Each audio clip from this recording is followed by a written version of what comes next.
눈이 내리고 있었습니다. 하얗고 고요한 눈발이 세상을 덮어가는 밤, 소리라곤 발밑에서 부서지는 눈의 바스락거림 뿐이었습니다. 산길은 어둡고 깊었고 한 사내가 무거운 발걸음을 옮기고 있었습니다. 그의 이름은 돌쇠. 40을 넘긴 나이에도 여전히 남의 집 머슴으로 살아가는 사내였습니다. 평생 누군가의 밥을 짓고 누군가의 밭을 갈고 누군가의 말에 고개를 숙이며 살아왔습니다. 자신의 인생이 중요하다고 생각해 본 적도, 누군가에게 소중한 사람이 되어 본 적도 없었습니다. 그저 하루를 버티고 내일을 맞이하는 것, 그게 전부였습니다. 그런데 그날 밤 그의 발이 멈췄습니다. 바람 소리도 아니었습니다. 짐승의 울음도 아니었습니다. 그것은 분명 사람의, 아니 아기의 울음소리였습니다. 설마. 돌쇠는 가슴이 철렁 내려앉았습니다. 이 깊은 산 속에, 이 추운 밤에 아이의 울음이라니. 그는 울음소리가 들려오는 쪽으로 발걸음을 옮겼습니다. 그리고 그가 본 것은 하얀 눈 위에 선명하게 남은 발자국들이었습니다. 큼지막하고 또렷한 사람의 것이 아닌 발자국, 호랑이의 발자국이었습니다. 돌쇠는 온몸이 얼어붙는 것을 느꼈습니다. 손이 떨렸고 숨이 막혔습니다.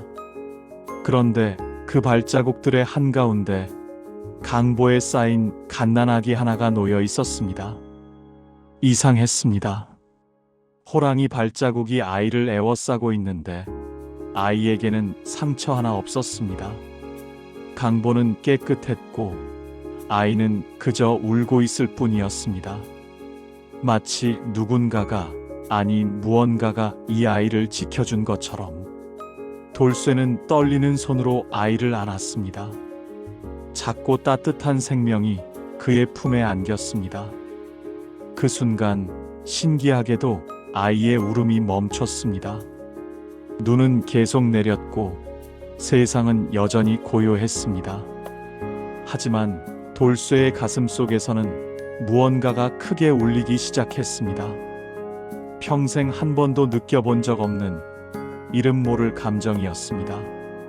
그날 밤 돌쇠의 인생은 조용히, 그리고 돌이킬 수 없이 방향을 바꾸기 시작했습니다.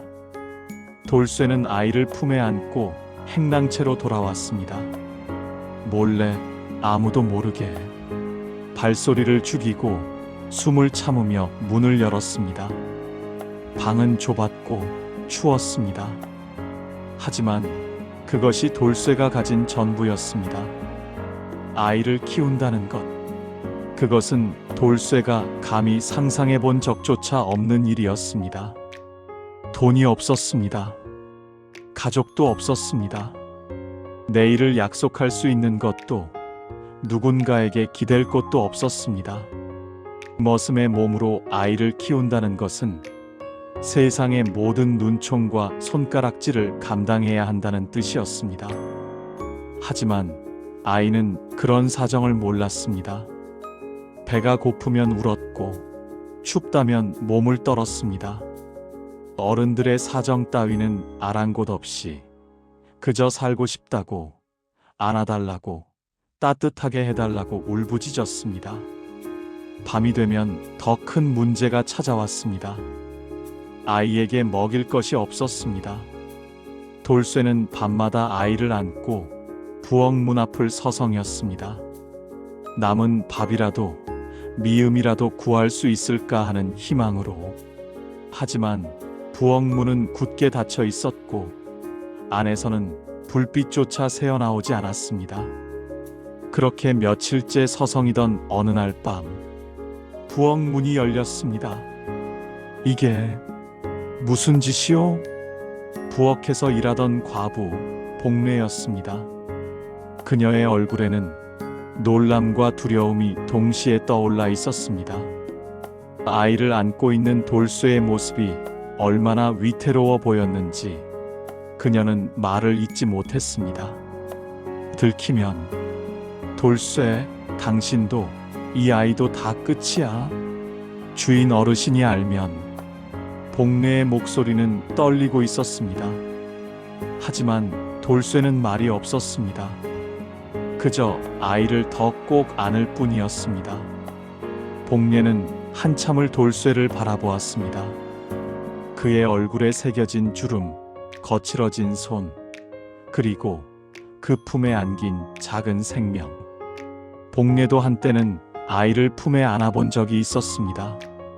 하지만 그 아이는 살아남지 못했습니다. 그날 밤 복례는 말없이 부엌으로 들어갔습니다. 그리고 미음을 쑤었습니다. 김이 모락모락 피어오르는 미음을 그릇에 담아 조심스럽게 식혀서 돌쇠에게 건넸습니다. 돌쇠는 떨리는 손으로 그것을 받아 아이에게 먹였습니다. 아이는 미음을 받아 먹고 처음으로 편안한 얼굴로 잠이 들었습니다. 복례는 잠든 아이를 내려다보다가 조용히 물었습니다. 이 아이 정말 살리고 싶지요? 돌쇠는 대답하지 않았습니다. 대신 아이를 더 꼭 안았습니다. 그것이 그의 대답이었습니다. 복례는 한숨을 쉬었습니다. 그리고 작게 고개를 끄덕였습니다. 알았어요. 하지만 조심해야 해요. 절대로 들키면 안 돼요. 그날부터 세상에서 가장 가난한 가족이 조용히 만들어졌습니다. 피 한 방울 섞이지 않았지만 서로를 지키기로 마음먹은 사람들. 돌쇠와 복례, 그리고 작은 아이. 돌쇠는 아이에게 이름을 지어주었습니다. 하늘이 내려준 아이라는 뜻이었습니다. 그 누구의 자식도 아닌 하늘이 맡긴 생명이라는 뜻이었습니다. 아이를 키운다는 것은 생각보다 훨씬 더 잔인한 일이었습니다. 먹을 것이 없으면 돌쇠는 하루 종일 굶었습니다. 주인 어르신이 주는 밥 한 그릇, 그것마저도 아이를 위해 아껴야 했습니다. 배가 고파 쓰러질 것 같은 날에도 돌쇠는 아이 목만큼은 어떻게든 만들어냈습니다. 남은 밥을 얻으러 집집마다 다녔습니다. 머슴 주제에 아이를 주었다며 거지 자식 하나 더 생겼구나. 욕을 들었습니다. 문전박대를 당했습니다. 때로는 개에게 물릴 뻔하기도 했습니다. 하지만 돌쇠는 대꾸하지 않았습니다. 자존심 같은 것은 아이를 안고 있으면 아무것도 아니었기 때문입니다. 복례도 조용히 도왔습니다. 부엌에서 남은 밥을 조금씩 챙겼고 주인 몰래 미음을 쑤어 돌쇠에게 건넸습니다. 들키면 쫓겨날 것이 뻔했지만 복례는 멈추지 않았습니다. 이 아이 참 신기해요. 복례가 어느 날 말했습니다. 울음소리가 달라요.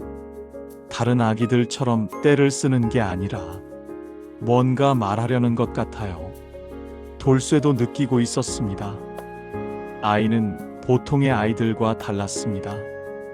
눈빛이 깊었고 울음도 달랐습니다. 마치 세상의 무언가를 이미 알고 있는 것처럼. 밤마다 아이가 울면 돌쇠는 말없이 일어나 아이를 달랬습니다. 괜찮다. 아비가 여기 있다. 누가 가르쳐 준 적도 없는데 그 말은 자연스럽게 입에서 흘러나왔습니다. 아비. 그 단어는 돌쇠에게 낯설었습니다. 평생 누군가의 아들도 누군가의 아비도 되어본 적 없는 사람이었으니까요.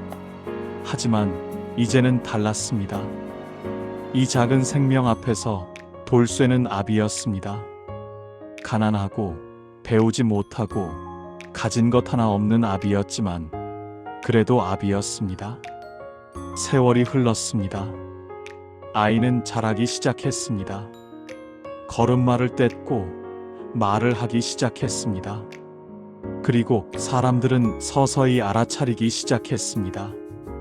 이 아이가 보통이 아니라는 것을. 하늘이는 달랐습니다. 5살이 되었을 때 아이는 글자를 알아보기 시작했습니다. 누가 가르쳐 준 적도 없는데 마을 어귀에 붙은 방문을 읽어냈습니다. 돌쇠 아저씨, 저기 금주라고 쓰여 있어요. 사람들은 놀랐습니다. 머슴의 아들이, 그것도 주워온 아이가 글을 읽다니. 7살이 되었을 때는 더 놀라운 일이 일어났습니다. 마을 서당 훈장이 사서삼경을 읽는 소리를 하늘이는 담장 밖에서 듣고 있었습니다. 그리고 그날 저녁 돌쇠에게 그 내용을 그대로 외워 들려주었습니다. 이 아이는 범상치 않다. 마을 사람들이 수군거리기 시작했습니다. 어떤 이들은 신기해했고 어떤 이들은 두려워했습니다. 저 아이, 귀신이 붙은 게 아닐까? 호랑이가 키운 아이라더니 뭔가 이상해.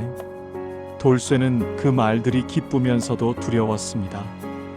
너무 빛나면 부서질 텐데. 그는 밤마다 잠들지 못하고 아이를 바라보았습니다. 평범했으면 좋겠다고, 그저 건강하게만 자라주면 좋겠다고 생각했습니다.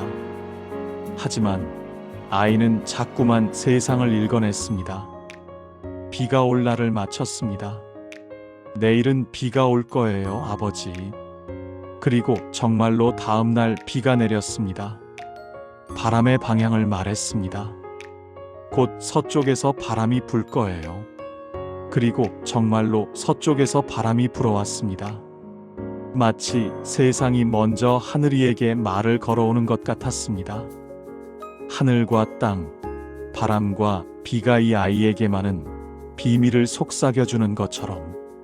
복례는 걱정스러운 얼굴로 말했습니다. 돌쇠, 이 아이, 보통 아이가 아니에요. 조심해야 해요. 세상은 다른 것을 용서하지 않아요. 돌쇠도 알고 있었습니다. 하지만 어쩔 수 없었습니다. 아이는 이미 자라고 있었고 세상은 이미 아이를 보고 있었습니다. 어느 날 복례는 하늘이의 옷을 꿰매다가 무언가를 발견했습니다. 옷자락 안쪽 숨겨진 주머니. 그 안에는 작은 비단 주머니가 하나 들어 있었습니다. 복례는 떨리는 손으로 그것을 열었습니다. 안에는 반지 하나와 낡은 종이 한 장이 들어 있었습니다. 반지는 고급스러웠습니다. 평민이 가질 수 있는 물건이 아니었습니다. 그리고 종이에는 흐릿한 글씨로 무언가가 적혀 있었습니다. 복례는 급히 돌쇠를 불렀습니다. 돌쇠, 이것 좀 봐요. 돌쇠는 글을 읽지 못했습니다. 평생 배울 기회가 없었으니까요. 복례도 마찬가지였습니다. 그때 하늘이가 다가왔습니다. 제가 읽어볼게요. 아이는 종이를 받아들고 천천히 읽기 시작했습니다. 억울하게 죽은 대신의 아들. 이 아이를 부디 살려달라는 글. 방 안의 공기가 얼어붙었습니다. 돌쇠의 얼굴이 창백해졌고 복례는 입을 막았습니다. 하늘이는 계속 읽어내려갔습니다. 영모의 죄로 몰려 일가가 멸문당했다. 하지만 이 아이만큼은 살아야 한다. 누구든 이 글을 보는 이는 부디 이 아이를 지켜달라. 글은 거기서 끝났습니다. 긴 침묵이 흘렀습니다. 그러니까 복례가 떨리는 목소리로 말했습니다. 이 아이는 역적의 자식이라는 거예요? 돌쇠는 대답하지 못했습니다. 머릿속이 하얗게 변했습니다. 역적의 자식. 그것은 살아남을 수 없다는 뜻이었습니다. 조정에서 찾아내면 아이는 죽을 것이었습니다. 그리고 아이를 숨긴 사람도 함께 죽을 것이었습니다. 그날 밤 돌쇠는 잠들지 못했습니다. 창밖으로 달빛이 들어왔고 하늘이는 곁에서 평화롭게 잠들어 있었습니다. 아무것도 모르는 얼굴로 편안하게 내가 이 아이를 끝까지 지킬 수 있을까? 돌쇠는 떨리는 손으로 아이의 머리를 쓰다듬었습니다. 하지만 결론은 하나였습니다. 지킨다. 무슨 일이 있어도, 설령 세상 전체가 적이 되더라도. 소문은 결국 사람의 입을 타고 퍼졌습니다. 저 마을에 이상한 아이가 있다더라. 귀신 같은 아이, 범상치 않은 아이. 그 소문은 마을을 넘어 고을을 넘어 결국 관아에까지 닿았습니다. 어느 날 아침 관원들이 마을에 들이닥쳤습니다. 역적의 자식이 이 마을에 숨어 있다는 정보를 입수했다. 집집마다 수색이 시작되었습니다. 문을 부수고 마루를 뒤지고 곳간을 뒤졌습니다. 사람들은 두려움에 떨었고 아이들은 울음을 터뜨렸습니다. 돌쇠는 하늘이를 안고 행랑채 구석에 숨었습니다. 아이는 떨고 있었고 돌쇠의 가슴은 미칠 듯이 뛰고 있었습니다. 괜찮아. 아비가 지켜줄게. 하지만 발소리는 점점 가까워졌습니다. 그때 돌쇠는 결심했습니다. 그는 하늘이를 복례에게 맡기고 스스로 밖으로 나섰습니다. 제가 죄인입니다. 관원들이 돌쇠를 향해 돌아섰습니다. 무슨 소리냐? 제가 주인 어르신의 곡식을 훔쳤습니다. 제가 죄인입니다. 그는 일부러 다른 죄를 뒤집어 썼습니다. 관원들의 시선을 자신에게 돌리기 위해 매가 떨어졌습니다. 한 대, 두 대, 세 대. 피가 흘렀고 정신이 흐려졌습니다. 하지만 돌쇠는 버텼습니다. 머릿속에는 하늘이의 얼굴뿐이었습니다. 아비가 끝까지 지켜줄게. 그날 돌쇠는 반쯤 죽어서 행랑채로 돌아왔습니다. 복례와 하늘이가 울면서 그를 맞이했습니다. 하늘이는 돌쇠의 손을 잡고 계속 울었습니다. 아버지, 아버지. 돌쇠는 그 작은 손을 꼭 쥐고 웃으려 했습니다. 괜찮다. 아비는 괜찮아. 그날 밤 관원들은 마을을 떠났습니다. 역적의 자식은 찾지 못했으니까요. 하지만 위기는 끝나지 않았습니다. 그해 여름, 가뭄이 들었습니다. 하늘은 쇠처럼 뜨겁게 달아올랐고 비는 한 방울도 내리지 않았습니다. 노는 갈라졌고 우물은 바닥을 드러냈습니다. 사람들은 서로를 의심하기 시작했습니다. 누군가의 죄 때문에 하늘이 노했다. 저주받은 자가 마을에 있는 게 틀림없어. 무당이 굿을 열었습니다. 사람들은 모두 모여들었고 무당은 신들린 듯 소리쳤습니다. 저 아이다. 저 이상한 아이가 재앙이다. 무당의 손가락이 하늘이를 가리켰습니다. 순식간에 사람들이 몰려들었습니다. 횃불을 든 사람들, 분노로 일그러진 얼굴들. 저 아이를 내놔라. 저 아이 때문에 우리가 죽는다. 돌쇠는 하늘이를 뒤로 숨기고 사람들 앞을 막아섰습니다. 안 됩니다. 이 아이는 아무 잘못도 없습니다. 하지만 사람들은 듣지 않았습니다. 그때 하늘이가 돌쇠의 뒤에서 앞으로 나섰습니다. 하늘이. 돌쇠가 아이를 붙잡으려 했지만 하늘이는 이미 사람들 앞에 서 있었습니다. 작은 몸, 맑은 눈. 아이는 사람들을 똑바로 바라보았습니다. 비는 옵니다. 아이의 목소리는 조용했지만 분명했습니다. 내일 해가 뜨기 전에 비가 올 것입니다. 사람들은 웃음을 터뜨렸습니다. 저것 봐라, 아이가 미쳤구나. 석 달째 비 한 방울 안 오는데 내일 비가 온다고. 하지만 하늘이는 흔들리지 않았습니다. 하늘이 말해 주었습니다. 비는 옵니다. 그날 밤 아무도 잠들지 못했습니다. 사람들은 횃불을 들고 밤새 하늘이를 지켜보았습니다. 만약 내일 비가 오지 않는다면 아이를 당장 죽이겠다는 눈빛이었습니다. 돌쇠는 하늘이를 안고 떨었습니다. 하늘아, 제발. 그리고 새벽이 밝아올 무렵 하늘이 어두워지기 시작했습니다. 구름이 몰려왔습니다. 먹구름이 하늘을 뒤덮었고 천둥 소리가 울렸습니다. 그리고 마침내 빗방울이 떨어지기 시작했습니다. 한 방울, 두 방울, 그리고 점점 더 거세게. 사람들은 말을 잃었습니다. 비는 쏟아졌습니다. 석 달 만에 내리는 단비였습니다. 사람들은 무릎을 꿇었고 고개를 숙였습니다. 저 아이가 하늘의 아이다. 그날 이후 아무도 하늘이를 건드리지 못했습니다. 세월이 흘렀습니다. 조정에서는 억울하게 죽은 대신에 누명이 벗겨졌습니다. 새로운 임금이 즉위하면서 과거의 잘못이 바로잡혔습니다. 그리고 살아남은 유족을 찾기 시작했습니다. 사람들이 마을로 왔습니다.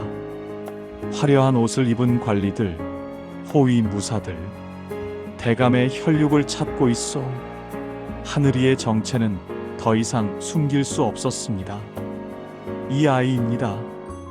돌쇠는 떨리는 목소리로 말했습니다. 관리들은 하늘이를 보고 무릎을 꿇었습니다. 도련님, 하늘이는 한양으로 가야 했습니다. 가문을 이어야 했고 신분을 되찾아야 했습니다.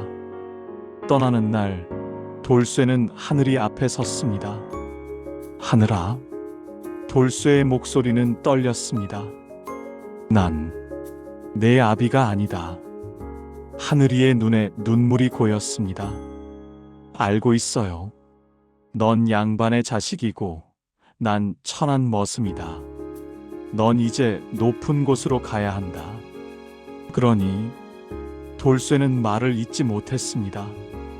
가슴이 찢어지는 것 같았습니다. 그러니 날 잊어라. 이 가난하고 못난 아비를. 하늘이가 돌쇠에게 달려들었습니다. 안 돼요.